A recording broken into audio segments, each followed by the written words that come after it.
Bonjour à tous, c'est Go, j'espère que vous allez bien aujourd'hui, nouvelle vidéo et on va parler sérieusement. L'algorithme a changé, c'est même ICT lui-même qui le dit. On est sur le compte officiel et même lui le dit, l'algorithme du marché a changé. Et je l'ai vu, je l'ai clairement vu sur cette année 2026, le marché ne réagit pas de la même façon. Et de toute façon, plus le temps avance, plus il agit de façon différente. Pourquoi? Parce qu'il y a beaucoup de circonstances. Ils ont peut-être changé l'algorithme, on ne sait pas. Il y a aussi Trump qui est venu au pouvoir, il y a des choses qui ont changé. Les kill zones n'évoluent plus de la même façon. Donc il faut surtout savoir s'adapter. Et aujourd'hui, je vais vous faire une vidéo justement sur ce sujet. Parce qu'à chaque fois que je vous partage des profits, à chaque fois que je partage les profits des membres de mon groupe, etc., sur Instagram, je reçois des questions. Mais Hugo, je comprends pas, j'y arrive pas, je suis tes vidéos, mais je n'ai pas de résultats, je n'arrive pas à m'adapter. Et même sur cette année 2026, beaucoup de traders ont vraiment du mal. Eh bien, c'est normal, le marché évolue et surtout, il faut s'adapter. Moi, personnellement, je n'ai jamais fait une aussi bonne année qu'actuellement. Cette semaine, j'ai encore fait 23 000 euros de profit sur AUD/USD parce que j'ai un biais clair. Et vous verrez aussi, j'ai fait 5 000 euros de profit sur mon autre compte Fusion Markets. Bon, vu que c'est YouTube, je vous montre quand même que tout ça, c'est réel. Donc là, c'est mes 3 trades sur AUD/USD, les 3 à la vente car j'ai une seule et unique direction en tête sur le dollar. AUD/USD car c'était la paire la plus bearish, donc on est à 23 000 hop, de profit. Et là, c'est exactement les mêmes trades sur mon autre compte. J'utilise un copieur, donc là, c'est sur le broker, hop, Fusion Markets. Donc je vais vous dire dans cette vidéo comment bien s'axer, je vais vous donner des conseils pour pouvoir vous axer dans la bonne direction parce que ce qui marchait en 2022, en 2023, en 2024, en 2025 ne fonctionne plus vraiment de la même façon. Et c'est ça être trader. C'est pour ça que les setups mécaniques, pile par exemple à 9h22, tu dois prendre cette bougie et tu fais ça jusqu'au reste de ta vie et tu seras rentable. Ce n'est pas ça. Un vrai trader, c'est un trader discrétionnaire et c'est personnellement ce que je suis et ce que j'apprends. Il sait s'adapter. Des fois, tu auras des London Power Free, tu les prends. Les London Power Free ne sont plus les mêmes qu'il y a 2 ans. Il y a des détails subtils qui ont changé. Maintenant, il faut plus les prendre sur les low time frame, par exemple. Eh bien, tous ces détails-là, il faut tout simplement s'adapter pour pouvoir durer sur le long terme. On va déjà prendre le graphique en weekly pour prendre un petit peu de recul et je vais vous montrer déjà ce qui a changé. Donc moi, j'ai commencé ICT SMC en 2021 et j'ai commencé à avoir mes premiers payouts en 2022 et je pense que vous comprenez pourquoi. On était vraiment dans une phase super simple où le graphique ne faisait que monter. 2021, 2022, ça faisait que monter. Et même là, ça descend, ça ne fait que descendre.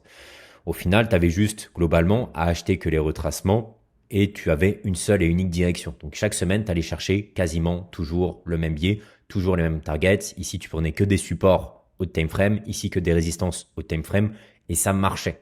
Donc pour moi qui ai commencé le trading à ce moment-là, j'ai envie de vous dire c'est plutôt sympa parce que quand tu débutes, t'es pas non plus expert, tu as du mal et si le marché va dans une seule et unique direction, ça permet de facilement générer des profits, de faire facilement des payouts, de prendre confiance dans son trading et pouvoir donc vivre du trading. Même ici, j'ai envie de vous dire sur cette année 2023, 2024 ou même l'an dernier, c'était plutôt correct. Regardez, on est quand même dans une consolidation long terme, je veux bien l'admettre, mais là on est en weekly. Et regardez, ici, on a quasi 15 semaines que full haussière. Ici, pareil, que de la baisse. Ici, globalement, que de la hausse, que de la baisse. Donc, sur le long terme, on est là sur de la conso. Mais là, on est sur un graphique weekly. Et à l'intérieur, vous avez tellement de setup à une seule et unique direction. Et les supports ou les résistances au time frame rejettent tous dans un même sens. Donc, c'est vraiment simple. Par contre, qu'est-ce qu'on peut voir depuis la fin d'année et cette année 2026 ? Regardez, là, c'est par contre un weekly énormément plat. On n'est pas ici, on est dans une grosse conso long terme, mais à l'intérieur du weekly, vous avez des mouvements, des fortes impulsions qui permettent d'avoir une seule et unique direction. Là, on est sur un weekly collé où même les niveaux au time frame ont du mal à bien délivrer. Ici, on a une bougie noire, une bougie verte, bougie noire, verte, verte, noir, noir, vert, noir, noir, vert. Et c'est tout collé, on le voit. Donc il est beaucoup plus difficile d'agir dans ce type d'environnement, ou du moins il faut agir de façon différente, ce que je vais vous dire aujourd'hui. Je vais vous donner des conseils pour pouvoir donc réussir sur ce nouveau marché et sur cette année 2026. Là, pour ce premier conseil, je vais parler exclusivement Forex, parce que c'est là où je fais la majorité de mes gains, et c'est là où tous mes membres quasiment font tous les gains. C'est pour ça que je m'appelle Hugo FX. J'ai toujours tradé quasiment que le FX. Et pour ceux qui me suivaient à l'époque, il y a 3 ans, quand j'ai commencé la chaîne YouTube, j'étais surtout axé sur la session New York. La session New York était vraiment la session la plus simple à trader. Pourquoi? Parce que là, on avait un peu de conso sur Asia, London qui faisait pas forcément des power of free, voilà, qui était pas forcément une grosse expansion. Et derrière, tu avais New York qui venait à chaque fois retracer tranquillement et là qui lançait derrière une énorme expansion. Donc on venait à chaque fois juste tout simplement retracer, hein, comme je vous ai montré ici. Là, si on fait une seule et unique ligne droite, c'est grâce à New York, c'est grâce au retracement. Donc on faisait tout simplement un petit retracement. T'allais chercher ici un support H1, M15 et t'allais chercher de l'achat. C'était vraiment, vraiment simple. J'ai fait tout mon argent sur New York. Mais depuis l'an dernier, et pour ceux qui ont bien regardé mes vidéos, qu'est-ce que je vous ai dit? Et là, je le dis concrètement aujourd'hui. New York, depuis l'an dernier, ce n'est plus ça. Ça ne délivre plus du tout comme avant. Maintenant, si vous êtes trader Forex, croyez-moi, vous devez beaucoup plus trader London, qui se trade, qui délivre beaucoup plus facilement. Là, c'est London qui va délivrer facilement vers un objectif. Et que fera New York? Bah, globalement, voilà, il fera la petite baisse et il aura du mal à renvoyer derrière puisque London a lui-même envoyé. Donc beaucoup de conso ou beaucoup de manip où on reprend les plus bas et après on vient reprendre les plus hauts. C'est plus comme c'était avant. Croyez-moi, mon expérience en ICT SMC, croyez-moi de ce que j'ai vu de tous mes membres. Là, je parle aussi en tant que formateur. L'argent se fait sur le Forex globalement sur London maintenant. Donc, si vous voulez les probas de votre côté, allez déjà sur London, c'est beaucoup mieux. C'est là où le prix va facilement délivrer.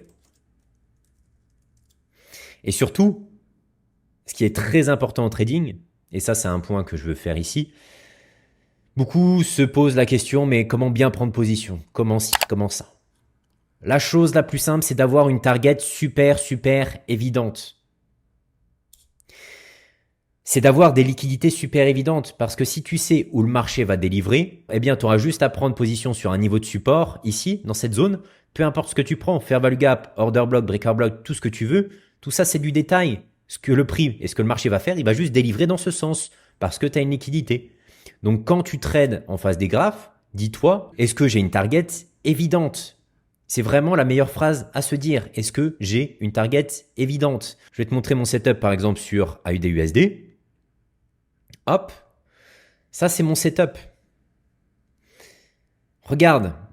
J'ai été déjà full haussier sur le dollar. En ce moment, je suis très haussier sur le dollar. Et j'ai pris position là. Est-ce que j'avais une target super simple d'après toi? Imagine-toi, j'ai pris position ici. Et là, regarde, j'ai quoi? J'avais breaker, j'avais order block, j'avais fair value gap, j'avais tout. C'est pas ça qui va te donner des profits sur le marché. C'est est-ce que j'ai une target claire? Parce que si j'ai une target claire, le marché va te délivrer vers là-bas. Et donc là, j'avais une liquidité. Hop.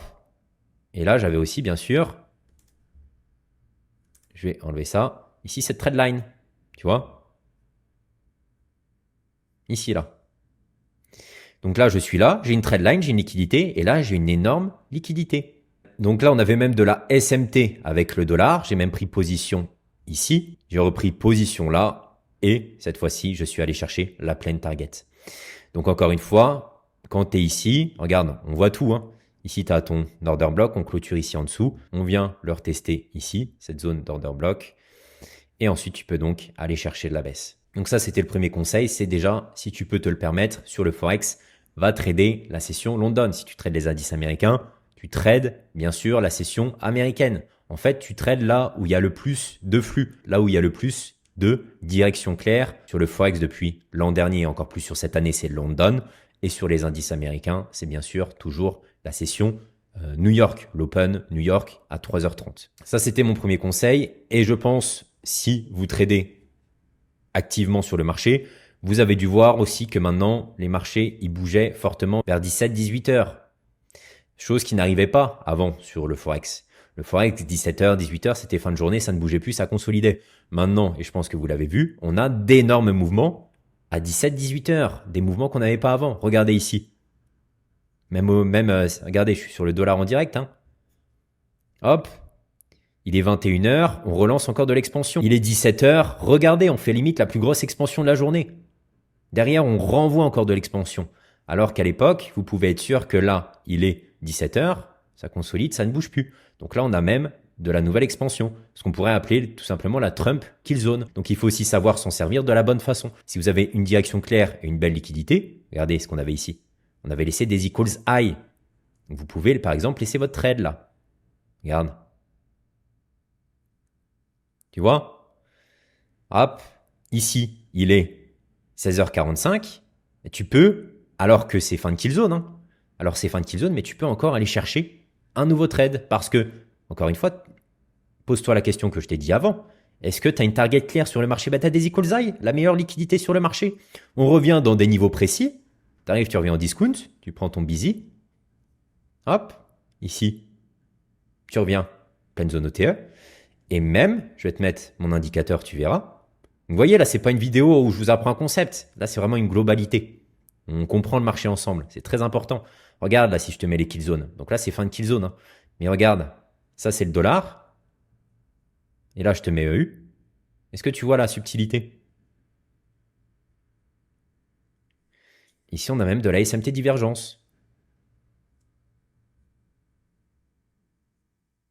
Tu vois? Ici, EU prend sa liquidité et pas dollar. Et derrière, ce qu'on appelle la Trump Kill Zone maintenant dans mon groupe, tu vas rechercher encore du nouveau trade. Tu peux te le permettre, surtout avec une target aussi belle.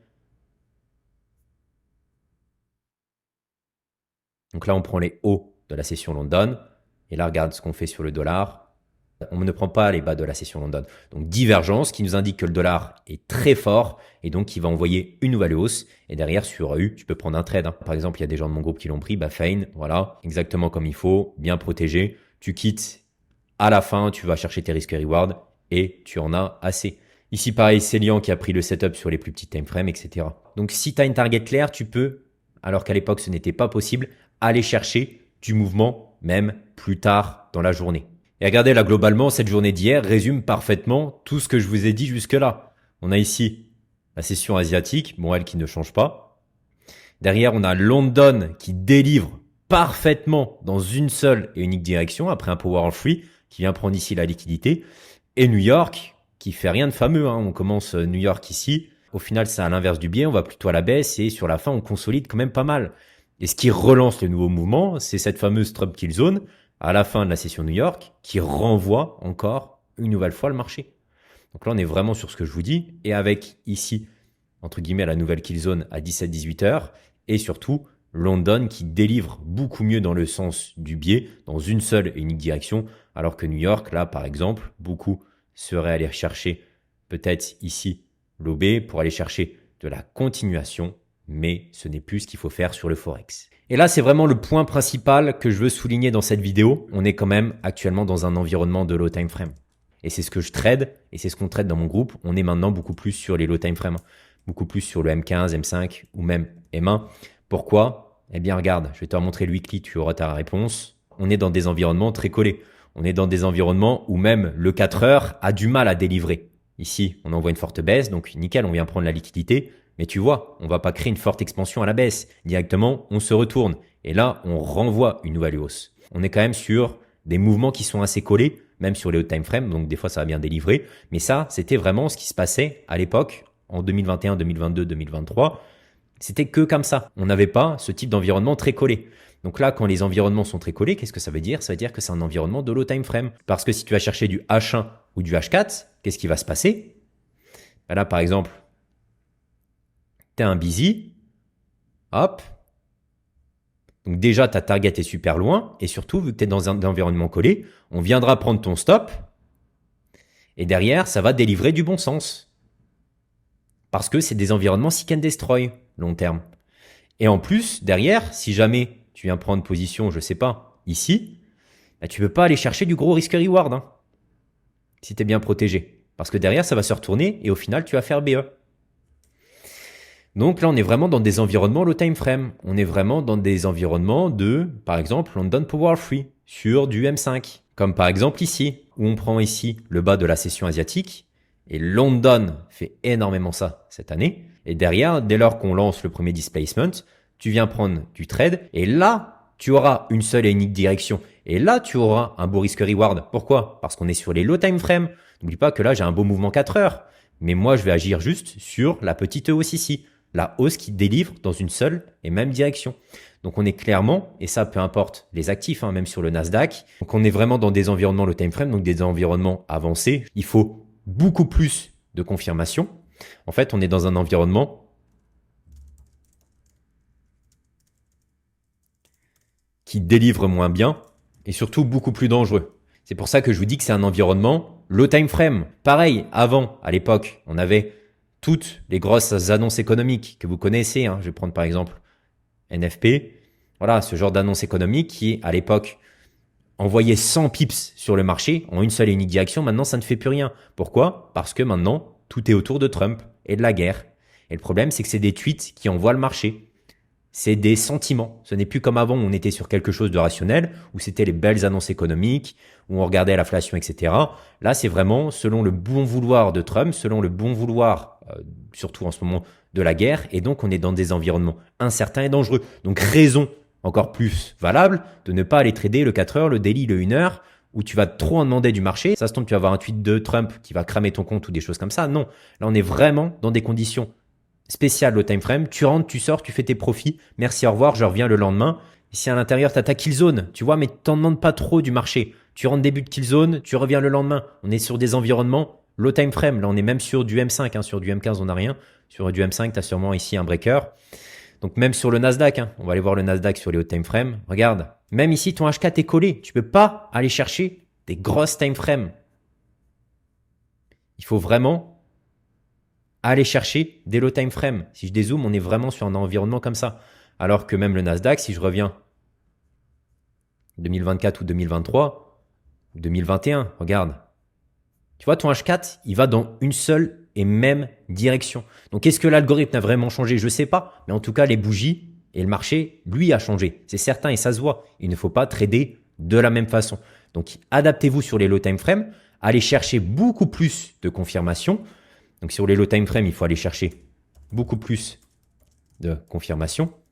Ça peut être quoi? Notamment, on va faire simple, encore une fois, breaker M5, par exemple, ou M15. Et surtout, le trade dure dans la kill zone, c'est-à-dire je rentre, je sors. On ne sait pas ce qui peut se passer. On est dans des environnements collés, donc tu as beaucoup de renversements. Au final, tu prends un trade ici, tu avais tout ça de profit, mais tu viens de faire sortir ABE. Donc, je pense que beaucoup se reconnaissent ici. C'est normal, parce que l'environnement de marché a changé. Et j'ai pas envie de dire c'est pire, je dirais même que c'est pour le mieux. Mais en tout cas, en tant que trader, vous devez savoir vous adapter, c'est très important. Donc là, par exemple, le British, qui est coach officiel de mon académie, donc il a fait 9 800 $, hop, et plus récemment, ici, le payout de mars, donc il est à 8 000 $.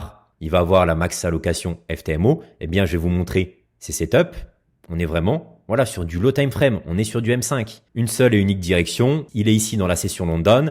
Il prend son OB ici qui vient prendre la liquidité. Regardez, l'OB à très forte probabilité. Une magnifique bougie haussière et directement, on se renverse derrière avec des grosses bougies noires. Ici, on BOS. On est sur une tendance baissière. Tu prends ton petit trade sur ton M5. Tu vas chercher toutes tes confirmations et tu rentres, tu sors et tu reproduis ça chaque jour. Dream, pareil, qui est le deuxième coach de l'académie, qui est max allocation FTMO. Je vais vous montrer aussi ses setups. Et pourquoi je vous montre ça? Parce qu'on a tous les mêmes et c'est ça qui marche en ce moment en ICT SMC. Donc là, pour le coup, on est aussi sur le DAX. Regardez, on venait de faire quoi? On vient de prendre le haut de la session asiatique ici.